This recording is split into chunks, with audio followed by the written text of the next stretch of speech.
যে কবুতর পেলে আপনি কিভাবে মাসে 1 থেকে 2 লাখ টাকা ইনকাম করতে পারবেন।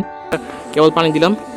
আর যারা চাচ্ছিলেন মিক্সচারটা দেখতে, এটা হচ্ছে সেই মিক্সচার। আজকে সকালবেলা কবুতরের ঘুম থেকে উঠে প্রথমে খাবার দিয়ে দিলাম কবুতরগুলোকে। আজকে ভিডিওর বিষয় হচ্ছে আপনি কিভাবে কবুতর পেলে মাসে কিন্তু বেশ ভালো একটা টাকা ইনকাম করতে পারবেন। তো আজকে আমি কিছু পয়েন্ট নিয়ে কথা বলবো। আপনারা যদি আমার মতো করে কবুতর পালেন, যেমন আমার পাশে কিন্তু ম্যাক্সিমাম সব জাতের কবুতর আছে, দেশি কবুতর থেকে শুরু করে ফেন্সি ম্যাক্সিমাম আপনার কিং কবুতর পর্যন্ত আমার বাসায় আছে। তো আমি কিন্তু এইগুলো থেকে ভালো একটা টাকা ইনকাম করি।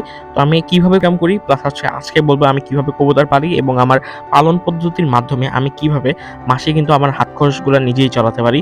আমার কিন্তু পরিবারের প্রতি নির্ভরশীল হওয়া লাগে না। তো আমি কিন্তু ২ ভাবে কবুতর পালি, খাঁচায়ও কবুতর পালি, ছেড়েও কবুতর পালি। তাহলে আমি ভালোমতো বলতে পারবো যে কি উপায় পালন করতে পারলে আপনি খুব ভালোমতো কবুতরের থেকে ভালো টাকা আর্নিং করতে পারবেন। আমি আপনাদের বলবো না যে কবুতর পেলে আপনি কিভাবে মাসে ১ থেকে ২ লাখ টাকা ইনকাম করতে পারবেন। এটা আসলে আর কি সম্ভব না। কিন্তু আপনি কিন্তু ভালো একটা টাকা, যেমন হচ্ছে ১৫ থেকে ২০,০০০ টাকা কিন্তু খুব ইজিলি আর্নিং করতে পারবেন কবুতর পালার মাধ্যমে।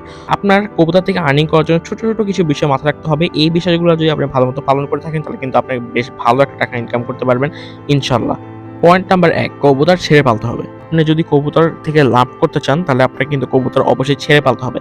তো কবুতর ছেড়ে পাললে কিন্তু আপনি ভালো একটা টাকা ইনকাম করতে পারবেন। কারণ কি আপনার এক্সট্রা খাঁচায় পাললে যে খাবারটা দিতে হয় সেটা কিন্তু দেওয়া লাগবে না। কবুতর ছেড়ে পাললে কিন্তু কবুতরকে একবেলা খাবার দিলেই হয়। বাকি টাইমটা তারা আশেপাশে খুঁজে, খুঁজে খাবার খেয়ে নেবে। তখন কিন্তু আপনার ভালো একটা টাকা খাবারের পিছে সেভ হবে। পয়েন্ট নাম্বার ২, কবুতরের খাবার তালিকা। আমাদের কবুতর পালকদের মধ্যে কিন্তু অনেকেই আছেন যারা মনে করেন যে আমরা যদি কবুতরকে খারাপ খাবার দিয়ে থাকি তাহলে কিন্তু আমাদের টাকা বাঁচবে। কিন্তু হয় কিন্তু আসলে উল্টা।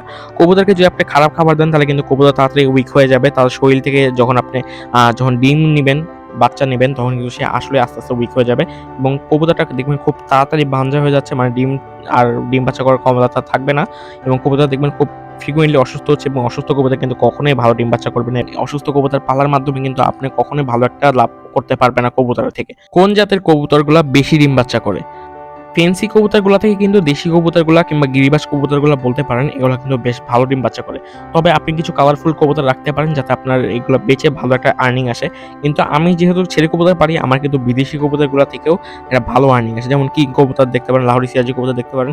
এগুলো কিন্তু আমার খরচ দেশি কবুতরের মতোই লাগে কিন্তু আমার লাভ কিন্তু ডবল আসে। কারণ কি এই সমস্ত জাতের ফেন্সি কবুতরগুলা কিন্তু খুব ভালো ডিম বাচ্চা করে আমার এখানে। তো বাচ্চাও আমি বেচতে পারি ২ মাস পর, পর। তো দেখেন আমার ভাই আরো খাবার দিয়ে দিচ্ছে এখানে। আমরা কি যারা কবুতর পালি এখানে বেশ ওর কবুতর থাকে এখানে, প্লাস হচ্ছে আমার আরো আরেকটা ভাইয়ের কবুতর থাকে এখানে। তো আমরা আর কি ৩ জন মিলে কবুতর পালি। তো এই ছোটখাটো কিছু বিষয় আপনি যদি মাথায় রাখতে পারেন তাহলে কিন্তু অবশ্যই কবুতর থেকে ভালো একটা টাকা ইনকাম করতে পারবেন। আজকের ভিডিও ছিল এই পর্যন্তই। যদি ভিডিওটা ভালো লেগে থাকে তাহলে অবশ্যই আমার চ্যানেলটা সাবস্ক্রাইব করবেন আর নতুন নতুন এরকম ভিডিও পেলে অবশ্যই দেখবেন যে কেমন লাগে ভিডিওটা।